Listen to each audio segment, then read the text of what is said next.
बाबा तेरी कलम के बल हम राज करते हैं, बाबा तेरी कलम के बल हम राज करते हैं, तेरी करनी पर बाबा हम नाज करते हैं। बदलेगा वक्त और जमाना भी, बदलेगा वक्त और जमाना भी, जय भीम उद्घोष के साथ कार्यक्रम का आगाज करते हैं, जय भीम उद्घोष के साथ कार्यक्रम का आगाज करते हैं। सर्वप्रथम भारतीय संविधान के शिल्पकार, भारतीय संविधान के निर्माता, आधुनिक भारत के मनु, दलित, शोषित, वंचित और पिछड़े वर्ग के मसीहा, संपूर्ण मानव जाति के मसीहा, सिंबल ऑफ नॉलेज,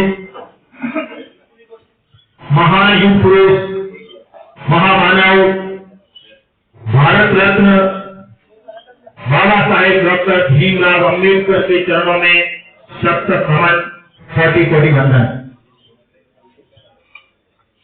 2 अप्रैल की बहुजन क्रांति में शहादत देने वाले भीम सैनिकों को भी नमन, वंदन। मेरे समाज में जन्मे संत, महात्मा और महापुरुषों को भी नमन। हमारे बीच में नेहरू से भी भीम सैनिक बना रहे हैं, आप भी मंच पर स्थान ग्रहण करा रहे हैं। एक बार पुनः आज के कार्यक्रम में बधाई समस्त क्रांतिकारी भीम सैनिकों का इस विद्यालय प्रांगण में बाबा साहब डॉक्टर भीमराव अम्बेडकर जयंती समारोह में हृदय की अतल गहराई से हार्दिक स्वागत एवं अभिनंदन। मंच पर विराजमान समस्त परम आदरणीय जनप्रतिनिधिगण, शिक्षा को समर्पित ग्रामवासी, पंचायत समिति मानसा के समस्त ग्राम पंचायतों से पधारने वाले जनप्रतिनिधिगण, मंच के ठीक सामने टेंट के नीचे विराजमान नौजवान एवं क्रांतिकारी युवा साथियों, माताएं बहनें और अन्य सभी स्टाफगण, पीओ स्टाफगण, ग्रामवासी और प्यारे बच्चों, आप सभी का पुनः आज के इस कार्यक्रम में हार्दिक स्वागत एवं अभिनंदन। मैं मंचासीन अतिथियों से निवेदन करना चाहूंगा कि आप बाबा साहब को पुष्प अर्पित कर आज के इस कार्यक्रम की विधि पर शुरुआत करावें। मंचासीन अतिथिगण बाबा साहब को पुष्प अर्पित कर आज के कार्यक्रम का विधिवत आगाज करावें। अतिथिगण कमल सिंह जी, लालू जी कार्यक्रम की विधिवत शुरुआत करावें। बालाराम जी पूर्व सरपंच, समस्त साथीगण बाबा साहब की प्रतिमा पर पुष्प अर्पित कर आज के कार्यक्रम का आगाज करते हुए, आज के कार्यक्रम की शुरुआत करते हुए, आज का हमारा जो कार्यक्रम है बहुत ही शानदार और भव्य कार्यक्रम, इसकी झलक हमने रैली के माध्यम से देखी है, प्लस हमने बहुत ही एक अच्छा मैसेज देने का प्रयास किया है कि पंचायत समिति मानसा के समस्त ग्रामवासी बाबा साहब डॉक्टर बी.आर. अम्बेडकर की विचारधारा को लेकर कितने गंभीर है। अतिथि महोदय जिन्हें शुरुआती और जिनको पुष्पांजलि देनी है, कोई बिल्कुल इस महामानव के चरणों में पुष्पांजलि अर्पित करें। यदि हम कई प्रकार के कार्यक्रम करते हैं, विद्यालय में भी करते हैं, पंचायतों में प्लस अपने घर परिवार में भी कई प्रकार के आयोजन और कार्यक्रमों का आयोजन हम करते आ रहे हैं, लेकिन आज का ये जो कार्यक्रम है ये अपने आप में अनूठा कार्यक्रम है। हमारे बीच में प्रहलाद जी ढेर सरपंच प्रतिनिधि जी बना रहे हैं, आपका स्वागत अभिनंदन। आप मंच पर स्थान ग्रहण करावें। आज का दिन हमारे लिए बड़े ही गर्व और गौरव का दिन है। आज से 134 वर्ष पूर्व 14 अप्रैल 1891 को एक ऐसे महामानव और युग पुरुष युग पुरुष के रूप में डॉक्टर B.R. अम्बेडकर ने जन्म लिया और इस शख्सियत ने भारत ही नहीं बल्कि पूरे विश्व की दशा और दिशा बदलने का कार्य किया। एक ऐसा महापुरुष जिसको पूरे विश्व में सिंबल ऑफ नॉलेज के रूप में जाना जाता है। एक ऐसा व्यक्तित्व जिसके लिए अमेरिका के राष्ट्रपति कहते हैं कि यदि हमारे अमेरिका में इनका जन्म होता तो हम उनको सूर्य की संज्ञा देते। इतने महान व्यक्तित्व के धनी जिनका जन्म हमारे भारत में हुआ, हमारे भारत में ही नहीं बल्कि हमारे समाज और हमारे परिवार में हुआ, इससे हमारा सिर है वो गर्व से और भी ऊंचा हो जाता है।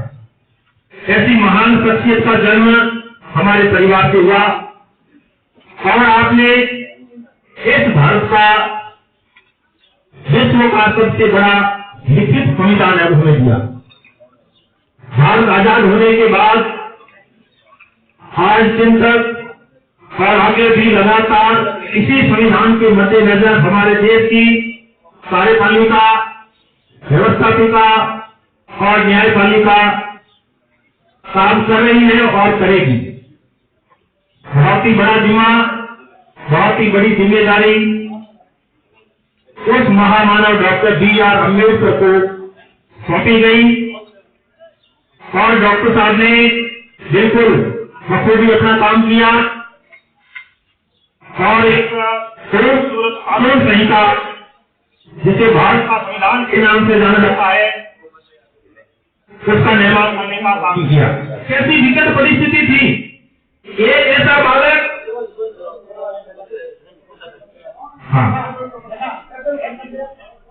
एक ऐसा बालक जो विद्यालय के अंदर तो जा सकता था लेकिन क्लास के अंदर बैठकर पढ़ने का अधिकार नहीं था। एक ऐसा बालक जिसको क्लास के अंदर बैठकर पढ़ने का अधिकार नहीं था, क्लास के बाहर बैठकर पढ़ता था। अंदर जो बाकी थोड़ा बात होते थे बच्चों को पूछा जाता था, उससे बाहर ले देता था। एक ऐसा बालक जिस खुद को पढ़ने का अधिकार नहीं था लेकिन खुद ने ऐसी पढ़ाई की कि आज पूरे विश्व के अंदर उसी बाबा साहब को पढ़ा जाता है। आज भारत ही नहीं बल्कि 150 प्लस देशों के अंदर बाबा साहब डॉक्टर B.R. अम्बेडकर की जयंती भी मनाई जाती है। यदि हम उनकी पढ़ाई के बारे में बात करें, मैं छोटा सा बता 1 मिनट के अंदर पेश करना चाहूंगा। जब भारत के संविधान का निर्माण करने की बात आई तब एक B.N. राव, उनको ये कहा गया कि अब आप ऐसा करो कि कौन भारत का संविधान लिखेगा ये आप तय करो। तो B.N. राव साहब गए पूछने के लिए, अपने घर में तो चली नहीं, इंग्लैंड से वहां पूछा कि हमारे भारत का संविधान का निर्माण करना है, आप बनाओ या आप हमारे संविधान का निर्माण करके दो।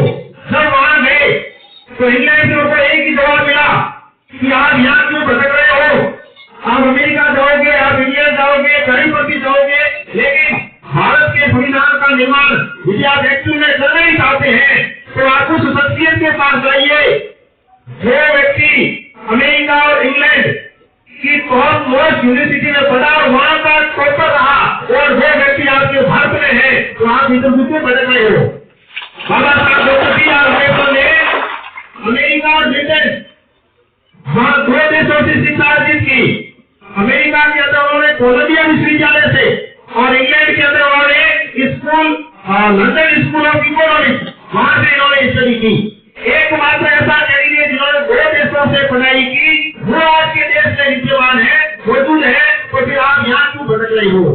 तब उनका माता ठंडा तब यहाँ आए भारत के अंदर और राजेंद्र प्रसाद को ये बात बताई और उस समय की परिस्थिति ऐसी थी, संविधान सभा में वो नहीं थे, डॉक्टर साहब बाबा साहेब संविधान सभा में नहीं थे, तो राजेंद्र प्रसाद की मेहरबानी से उनको संविधान सभा का सदस्य बनाया गया। और कैसे बनाया गया वो तो नंबर थोड़ा है, आपने पढ़ा भी होगा।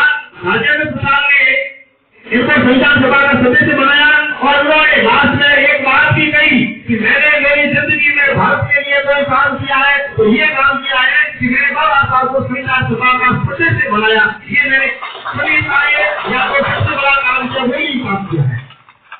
अगर इनके एजुकेशन के बारे में बात करें तो अमेरिका में कोलंबिया विश्वविद्यालय के अंदर जितने भी बच्चे पढ़े उन्होंने सर्वे करवाया कि सबसे बढ़िया सबसे इंटेलिजेंट छात्र कौन रहा। तो उन्होंने पिछले 600 वर्षों के इतिहास से बतौला और उसमें से ये चीज निकल के आई कि पिछले 600 साल के अंदर जितने भी बच्चे पढ़कर गए उसमें सबसे ज्यादा ज्ञानवान व्यक्ति बाबा साहब डॉक्टर भीमराव अम्बेडकर। जब उनको इस चीज के बारे में जानकारी मिली तो उन्होंने तुरंत कोलंबिया विश्वविद्यालय परिसर के अंदर ही बाबा साहब की प्रतिमा स्थापित की और उसका नाम दिया गया स्कूल ऑफ नॉलेज, ज्ञान का प्रतीक। अब आप देख सकते हो और आप समझ सकते हो कि एक ऐसा व्यक्ति जिसको अमेरिका मान रहा है ज्ञान का प्रतीक, अब उसके पास कितना नॉलेज होगा हम उसका अंदाजा भी नहीं लगा सकते। तो उन्होंने इन विकट परिस्थितियों के अंदर वो पढ़ाई करी। अब स्कूलों के अंदर इस हमेशा के कई चीजें आई कि छुआछूत होता था, उच्च नीच का भेदभाव होता था, ये सब चीजें हमें पता है। हमारा देश आजाद हो गया, 75 साल हो गए, लेकिन हम आज कहाँ है हमें ये सोचने वाली बात है। उस समय बाबा साहब सिंगल थे, उन्होंने कांग्रेस का भी विरोध किया, महात्मा गांधी का भी विरोध किया, गलत चीजों का विरोध किया, लेकिन आज हम इतने सारे हैं, आज हम उतना नहीं कर पा रहे हैं जितना डॉक्टर B.R. अम्बेडकर ने सोचा था करना चाहिए। आज इस कार्यक्रम में हम बाबा साहब के विचारों से अवगत हुए, उस पर सोचें और मंथन करें और कोशिश ये करें कि हम बाबा साहब के विचारों पर चलें, उनके बताए मार्ग पर चलें। तो पुनः मैं बाबा जी पूर्व सरपंच साहब का हार्दिक आभार और धन्यवाद ज्ञापित करना चाहूंगा। एक बार जोरदार तालियों का स्वागत और